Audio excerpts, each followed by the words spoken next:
Welcome to Inside the Firm, a podcast dedicated to small business owners and hosted by entrepreneurs, Alex Gore and Lance Cayko. Each week, they take you on their journey of how to start, run, and grow a business by bringing you inside their architecture and real estate development firm. Get a behind-the-scenes tour of how these business leaders manage their clients and foster company culture while creating new and innovative projects. And now your hosts, Alex Gore and Lance Cayko. Al says I'm doing it. Here we are. We're live. It's welcome to Inside the Firm. Yeah, because I remember you used to yell at me for intros, and then you did it for like a month, and then decided. Well, I kind of like when and now I'm just defaulting to, how's it going, Lance? It's going pretty good. It's going good. We should ask all of you, how are you doing? How are you doing? Speaking of how I'm doing, I'm going to, and we'll talk about this later, but the International Builders Conference, it's in like 11 days, January 20th to the 23rd, around there in Vegas. So if you're going there and you see me, give me a high five. I give them out generously, free, and I give them, and they're great high fives. But who else you can high five there? Who else? Dell. Go up and randomly, they are unaware of this. Stick up your hand and see if you can get a high five from the Dell booth. Go check them out. If you're thinking about buying a computer, we've used Dell computers for 10 years, and it's been absolutely great. If you visit dell.com/inside the firm, you get special discounts because we are partners, so it's more discounts on top of what you'd normally get because you're cool, because you listen to this podcast. So anybody, I don't even care if you're a hater. If you listen to this podcast, you are cool. There you go. There you go. So that's what I got. Al, you know what the last thing that you want to do is? Oh, I got a lot of things. Well, I'm just going to flat out tell you. That was a rhetorical question. The last thing you want to do is spend a long day in the office wrestling with your broken files and archaic websites. ArtCat can help you save time by putting all the building products you need into one powerful search engine. ArtCat.com isn't just a list of products. However, they also host the product's technical data like BIM and CAD files for you to download and use in your project. To top it off, it's free to use as much as you want. You don't even need to register. So stop watching the sun go down in the office, trying to find the right information, and start building better content today with ArtCat.com. That's ArtCat, ARCAT, ArtCat.com. Cool. Well, as I foreshadowed, if you are the illiterate, or literate, not illiterate. If you are the literary type. Yeah, but literary literate. That's a alliteration there. Wow, that's an alliteration. IBS, International Builders Show. Lance, you went, I think the last big conference you went to was... AIA, baby. And that happened to be in Vegas, too. Vegas. It's just a place to be. But it was at the conference center, which I haven't been to. Yeah, the Vegas Conference Center. Do you know how many people went to the AIA? Thousands. Yeah. A lot. There's a lot of people. Because I thought when I went to the Autodesk show, I thought 12,000 was overwhelming. And this is going to have 63,000. So it's going to be myself, Jason. There's going to be some cool press conferences that we're going to go to. We're going to find some really neat stuff that's going on, let you guys know, hopefully have some interviews for you, check out the cool technology, new building practices, report on the state of the industry. So we're looking forward to all that and the whole experience. Again, I was joking, but if you do see me, come say hi. If you don't know what I look like, go to Inside the Firm. Go to f9productions.com. And go to About. You'll see I'm Alex Gore. You'll see Al Gore. Yep. And then he looks like Al Gore. The Al Gore, not that imposter in Washington. Yep. So that's what I'm doing. I look forward to it. Should be fun. He does look forward to it. So we started something really exciting at the firm that I wanted to talk about this week with all of you and Al, obviously, and that is I took an employee out. He is one of our he's just a go-getter. This young man wants to go out there and move on up, and we're happy to give that opportunity if people want to take it at the firm. And so I took him out to some sales meetings, and it was two of them. The first one we went to was just an interior remodel, and then the second one was a tenant finish for a new nail salon. And it was great because it kicked me in the butt to do two different things. And the first thing was, we talked about at one point this spreadsheet that Alex had put together at F9, as we're trying to structure the firm now that we have seasoned employees and we're in a new office, and hopefully, we have people that want to stick around long term and keep moving up into different positions. And it's called F9 development. And so at the end of it, what I put in is a sales category. So basically, there's let's see, 1, 2, 3, 4, 5, 8 different types of sales that of our basic typologies that we go through. And so we have all of our employees there, and we go through, and they have to. We're sort of making it up as we go, but the idea is they need to go to a sales meeting for each of these typologies before we release a sales cheat sheet to them. And so the interior remodel, there's an interior remodel, small addition, large addition, ADU, new house, tenant finish, small commercial building, and then a multifamily project, or Alex is doing one right now where it's multi plus there's commercial space at the bottom too. Yeah. Mixed use, that's what I'm looking for, yeah. So a big one, right? And those are a little bit more rare. But my idea is that if they shadow on all 8 of those, and then it's time to turn them loose and start getting them into the sales pipeline. And so that was one thing that I did, but the other thing that I've been before let's pause there. Yeah. Because where is this at? This is under F9 development, right? Mm-hmm. So you have the 8 of them, right? Yep. And this basically means attend, but I would almost like, maybe it's a different darker green, because once you do it, you fill in the blocks, it's green. And maybe it's after 3 of them or 4 of them, depending on how it goes. You can say, okay, this next one, maybe it's a repeat of one. Maybe it's a repeat of a small addition. You're going to be in the lead, and I'm going to be support. Because remember, for a couple of years, me and you would go to all the sales meetings together, right?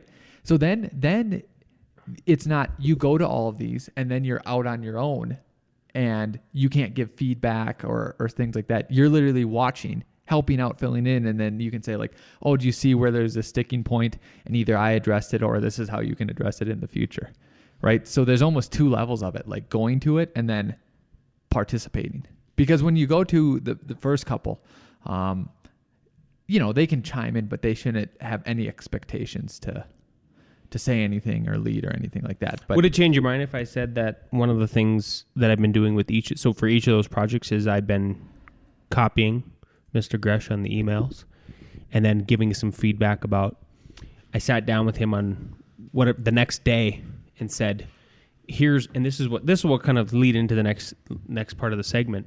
And that's going through this cheat sheet, not in detail, but in a generality. And I said, I laid out some basic strategies and outlines of like how you enter a meeting. Yep. and the sort of things you should do. I'm comfortable. I get it. You want it to be like a double job shadow. That's a lot of work. I mean, that's a lot. What do you mean? You want it to be like double time, 2x shadowing. No. I actually think 8 is too much. I could almost see you doing 4 of them, and then on the 5th one, whether it's in the same category or a new category. Like, let's say they did small addition, large addition, a new house, and then this one's an interior remodel. Well, and you feel comfortable with that person. It might be 4 for someone, it might be 3, it might be 6. Say, okay, this one, I'm going to let you take the lead, and I'll be there for support and chime in if you stutter or take over, or like it's not working out. I think that's a good idea, but yeah exactly. I'm cool with that. Yep. And maybe we get through the first 4: interior remodel, small addition, large addition, ADU. And then we get to, and then it would be cool if like, oh, look, we got another inquiry for an interior remodel. Let's go. And I'm just gonna pretend like you're the boss. Yes, exactly. I think that's great.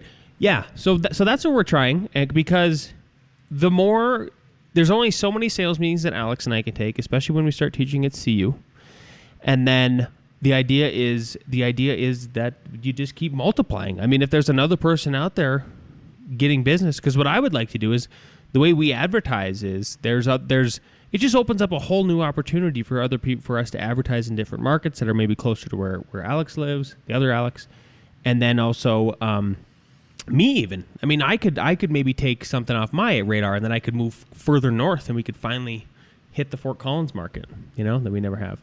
So anyway, so that leads me to, so then I started putting together this master cheat sheet. And Alex and I, when we first started doing sales, we had a little cheat sheet for ourselves. And like he was saying, is that we had, we would kind of shadow each other and just we'd do these sales meetings together.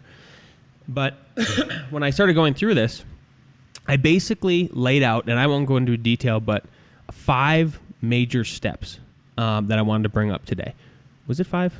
Nope, 4. I'm sorry. There's 4 major steps that I think for us in our industry that should be handled. Number 1 was break the ice by finding common ground and taking yourself from stranger to someone relatable. So I went through and I gave 3 examples, and I literally wrote a little story for each of them, right? And it was, one example was, and don't go into that. Go over the 4 main points and then come back and go deeper. Yeah. What's the second? The second one is lead. Let them lead, and you listen. So again, break that ice.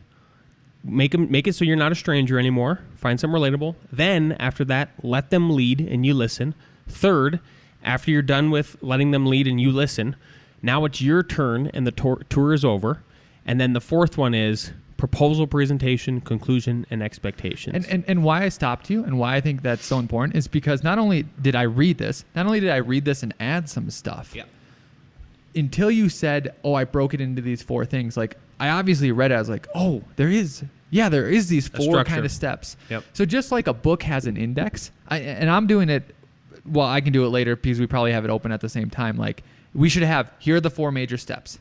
And then, so basically have an index. I'm showing Lance, have the 4 listed here, and then just have the same stuff. I'm not changing anything. Just so they get a broad picture first. What he's trying to explain is that, so we have this Word document up, and it's all very detailed and it's hard to see the index, but I think putting an index at the front is smart. Just even if it's on 1-page document. I can't see the other ones because there's so much in between. Yeah, maybe they could be. It's like doing the big branches first. Yeah. Then we'll get into the little branches. Yeah. Perfect. So, and then I'll just dive a little bit deeper into each of the steps. So going back to break the ice. So I gave an example, and one of them, and these are literally I found myself, man, it felt like a super creative 2 hours in the morning. This was between 5:30, about 6 and 8 is when I wrote this up, and it was literally like consciousness. It's like when you start writing and you're just in the zone. Yes. Oh man, it was just this perfect flow of information from my brain all the way down to my fingertips and into the computer. It was awesome. Do example C. And so when I was doing that, 3, there was just all of these. I was playing out in my head all of these different past sales meetings that I could think of in these examples. So I came up with these examples, right, of how to break the ice. So example 3, I'll read to you. Hello, my name is Lance. Pleasure to meet you. And then kids crying and begging for parents in the background is sort of this. And then I say, cute kids. I have nephews their age. They do the same thing when anyone shows up at my uncle's house, so I'm used to it. And I put myself in our employees' positions because they don't have children yet. But because if it was that, I'd be like, don't worry about it. I got 4. And I can't tell you how often that. I mean, gotcha. That's why I did it, because I'm like, I don't know how many times I've been in a sales meeting, and the fact that I have 90 billion children. Yep. How much more relatable it makes me to that person. I thought this was, you were talking about, you came over to my house and Atlas is shy, So anyways, yes. Yeah. And I think that when we relate that to the people, is to tell them hey, think about how these scenarios relate to your life. And maybe it might be cool is what's another scenario, or pop them with another scenario. Like, you walk in the house and you see a boat. Hey, my uncle was in the Navy. That's what I would. Exactly. Yep. My uncle was in the Navy. My grandpa was in the Navy. Yep. Anything. I come from Minnesota. I've used Minnesota so many times. When they're on the lake, Minnesota, they're like, I love lakes. It's like, place of lakes. I miss them. Colorado, there's no lakes. Yep. I'm out. So then the second part was let them lead and you listen. And that's where you're already broken the situation down to, I'm a familiar person. Hey, trust me at a certain level. Then it's let them lead and you listen, especially if I think it's a homeowner, even a business owner. And let's say the business owner, like for instance, one of our most recent business owner clients, they had been looking at this property for months and months and months. They already walked it with 1 million people. They kind of knew generally what they wanted to do. Plus, I could just tell this person was a go-getter. And so this point is you just tell them that, hey, I'm here to listen to what your needs are, and I generally trust your gut intuitions with what you want to do with your property. And then you can even give them a preface into the third point, which is now it's your turn and the tour is over, and let them know that, hey, don't worry, once you're done with your show me what you want to do, I will have questions. I always do, and I'm happy to give you some input or feedback or whatever. So, and they do get tired of talking. I mean, that's what the beautiful thing about it is, like, you're letting them get it all out. You're taking it all in. You're starting to bridge the trust even more because they see you listening. They see you taking the notes. Maybe you do have a few questions while they're doing that. And then they kind of wear themselves out to the point where, okay, now it's my turn to ask any other additional questions that maybe I've been jotting down beside my notes, and then my standard set of questions, right? And then that's what then I actually laid those out in this point. And this is where the original idea started from. Was Alex and I had these just general questions that we would ask people. For instance, like, have you ever worked with an architect before? Do you have a surveyor? You ever worked with an engineer? And then there's some other ones that are sort of like stuff that we like to ask. It's a little bit more, I don't know, F9 like. And then, you get through those. So all of a sudden, by this point, right, you've heard everything they want to do. And you've gleaned any extra information you need to know. And then it's finally to the point of, okay, great. Then we pull out our mock proposal and start walking them through the process. Even if they work with another architect. And I think this is important because, again, it breaks the whole situation down again to where, like, oh, I feel like I'm getting a custom level of service at this point from this architect. They understand me and where I'm coming from, right? Walk them through that proposal. And what it ends up being is I tell them I'm priming you for what you're going to receive within the next 24 hours from us. So it's not a shock. Everything is where I'm familiar with them. They're familiar with me. They're primed and ready to see. So I think it even helps. I'm just guessing. Wonder if it helps with the sticker shock. I'm not saying we're expensive, but nobody knows what these things cost. Like, there's no metric. I think the graphics are great. I think having graphics to it are awesome. And then also familiarity. It's just with, like, this about not only politics, but just propaganda. Like, you say something over and over again, even if it's untrue, then people just believe it, right?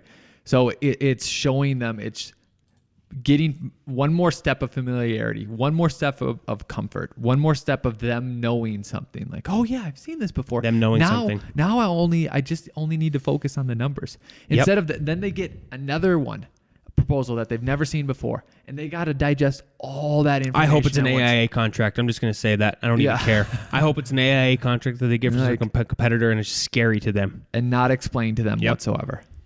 So that's why I think it hopefully works so well. Mm-hmm. Yeah, so good stuff. So we'll keep you tuned. I would love to hopefully revisit this in, I don't know, maybe a couple weeks, or even next week. It's going to take a while. I think we need to make a rule. Like, you need to complete 50% you need to have at least 4 of the 8. Yes. Then the cheat sheet. Then I quote unquote watch you being there for support. Yeah. So I would love to give some feedback. Well, just kind of peel back the onion again for everybody who's listening, that how that works out, because I think this is something that people are afraid to do. I know that I know it's for a fact, is because I asked this. I actually posted in the Entre Architect community about this. I was excited because I was like, "Hey, has anybody else ever done that?" And they said, a lot of people, their response was, "No, I just had to figure it out on my own." And then some other ones were, "Yeah, but it was only because it was like accidental." But I was grateful for it at the end, that somebody else would kind of walk me through how to do all this stuff. Our idea is, we're empowering people so that they're loyal to the brand and they feel like an owner. I mean, Yep. and we want them to be at some point. Yep. Well, it's sort of like a term sheet that you get with a bank or you get with venture capitalists, is that initially they go, hey, do you essentially agree to these terms? And then there might be this huge, long legal nonsense. And then you're like, okay, but I know that what's in there is these terms plus some mumbo jumbo. So you feel more comfortable. Correct. Yep.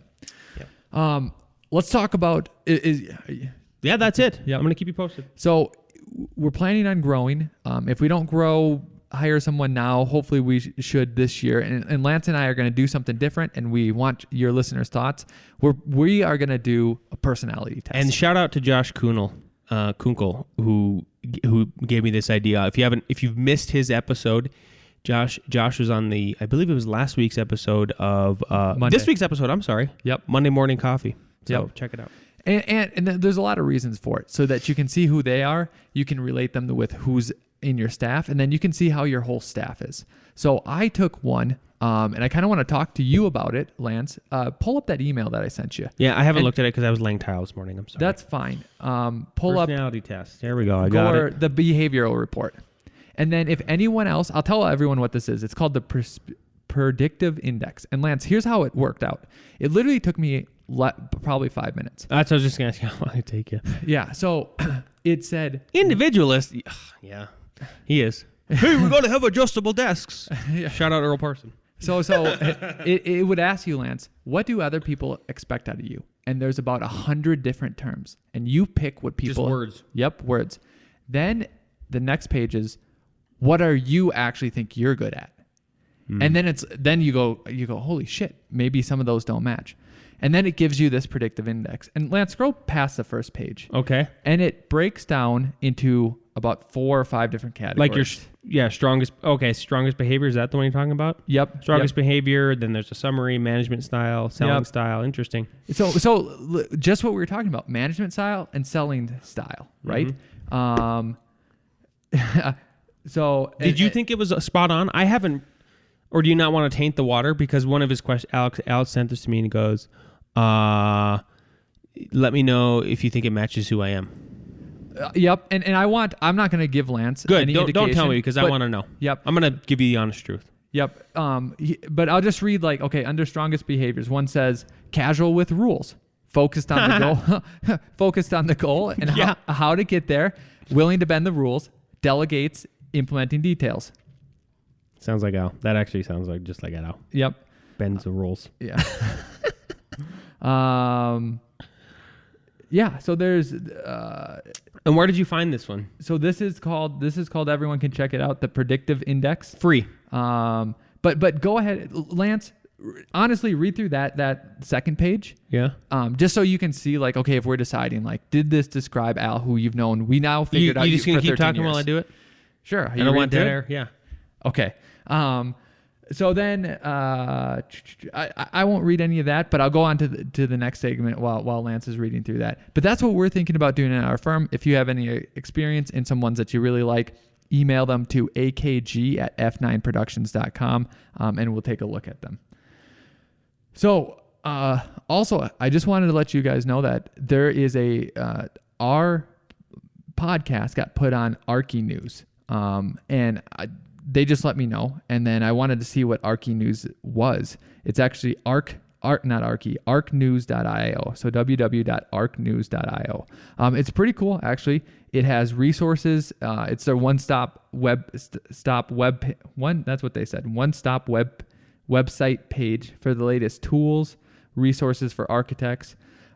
You can browse through. So they have a curated list of courses, blogs, podcasts, museums, and more that allow you to stay on top of the industry trends. So go check out A.R.E News and their resources at arcnews.io. I keep saying A.R.E. Almost, yeah. Can I jump in now? Yeah. Almost spot on. I mean, obviously, it's not going to. It's as close as it could probably get. Yeah. To who you are. This is one of the most funny ones. Okay, good. Prefers to delegate work. Prefers to delegate such work to other people whenever possible. Yeah. I would agree. And the previous sentence, I should put it in context. Being more conceptual than detail-oriented, Alexander is fairly casual in working with details which are not vital to the job. Al's always been a 40,000 foot perspective guy, which is great, which is super great, and prefers to delegate the work. And I wonder if mine will come out the opposite, because I actually, I don't know. That's the thing, is like these big picture things. I don't like the big picture stuff. I like details. I like details and getting down to it. Even though I'm not like doing drafting stuff, there's other details that I'll do. For instance, like I put together, I redid our proposals a little bit to just update them. We've adjusted our fees. Yep. And I made them more detailed to specific projects. So I think that's maybe a good example. And it's like your superpower is also your flaw too, right? But I like some of this. Like there was one of them right here: steadfast persistence and assertive in pursuing goals. Has a high tolerance for risk and is undaunted by failure, and is stimulated by experimenting with outside the box solutions. Like we're sitting in it. So that I was like, yeah. If I decide to do something, I have a high tolerance for risk, and I'm not daunted by failure. Insane tolerance, yeah. Yeah. I know. So I'll be interested to see yours, and then the other people. And then sorry, the second attachment. What is that? The person report. Is this different? So this is more just explaining, like, there's probably 5 or 6 different people. So I'm called an individualist, which is highly independent and persistent while remaining results oriented. Yeah. Lance will probably be like an a-hole. I don't know. Yep. Handsome a-hole. So then this is where we'll see, like, okay, maybe there's 2 individualists, maybe there's 2 a-holes in the firm, maybe there's 2. I don't even know what all these terms are going to be. Yeah. Now let's go all the way back to why we're doing this then. What is the idea, Al? The idea then is like, hey, who wants to come up with the concept for this new thing, and who wants to get the jobs done and do the details? Well, Al's an individualist, and this other guy is I'm just using a-hole as a joke. Well, give that task to that person, that task to that person. Done. Yes. So that is it. So that's exactly. It's sort of identifying our firm in a different, like, just making sure we know we're tasking people with the right things. And this, after I heard Josh talk about this when I had him on the podcast, I was like, wow, I feel like an idiot that we haven't done this yet. It seems like such a no-brainer. So people who are listening who haven't hired people yet, do this. Yep. I think this should be part of your hiring process. Because here's the pitfall. Because I bet you there'll be one person where we'll go, oh, we didn't know that's that type of person. It's hard on that first. There's only so many things you can get out of that first interview. Yep. And then second, what if you realize, like, what if they all came back as individualists? Is that the kind of firm you want to build? I don't think so. Yeah. Then you'll be like, oh, maybe we're missing out on. Exactly. Maybe that's why we can't deal with this type of. That is the second reason why, is because we want to flush out the firm to be as diversified as possible.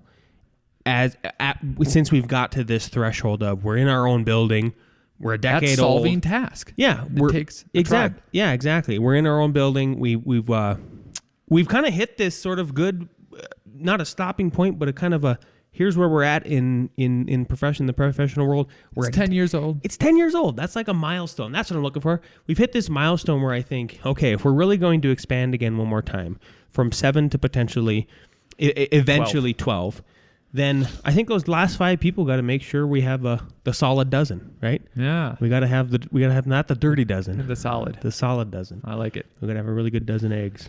Yep. We would talk to our best friend, but he failed us by not sending in Nick Reeds, but we still love you. So let's bring in the solid 7 so far. Solid 7. And do A.R.E. Jeopardy.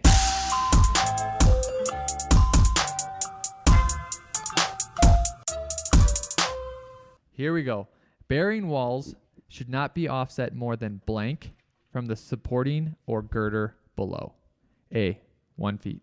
B, 0 feet. C, 1 beam length. D, 1 joist depth. Bearing walls should not be offset more than blank from the supporting wall below or the girder below. A, 1 feet. B, 0 feet. C, 1 beam length. D, 1 joist depth. Doo-doo-doo. Doo-doo-doo. Doo-doot. Okay, what do we got, people? Hold them up. Hold them high.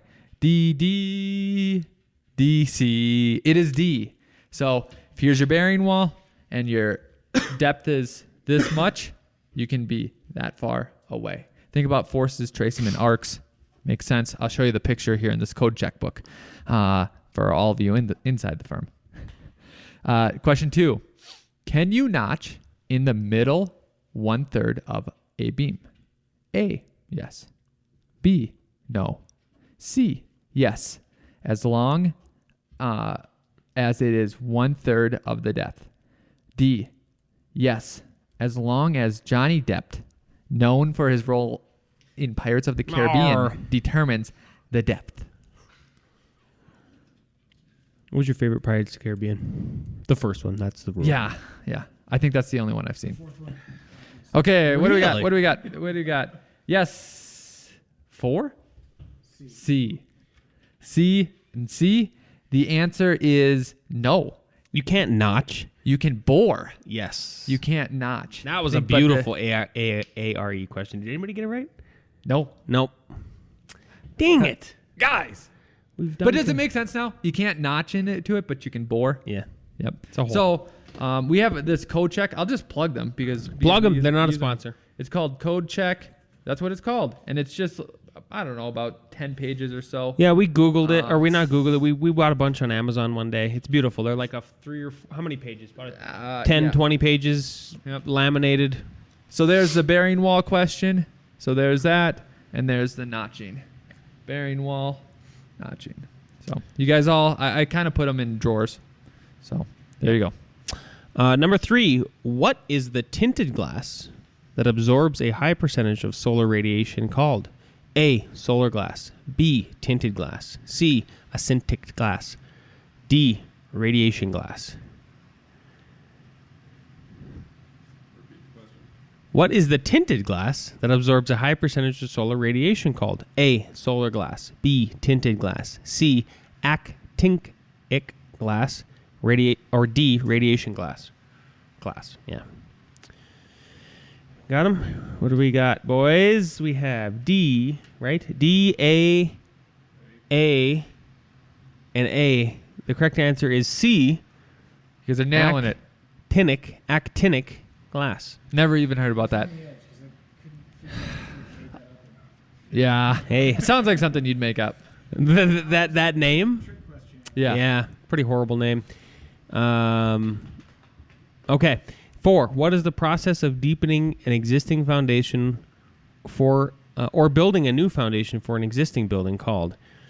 A, foundation extension. B, underpinning. C, extending the foundation. D, foundation remodel. This one's tricky. I'll admit that. They're all tricky. Need it again, Ross? No? Okay. B, and B. They all got it right. Nice. So but only one person got one other question correct. I have 2. 2? Yeah, Okay. 3 2s. Tiebreaker coming on up.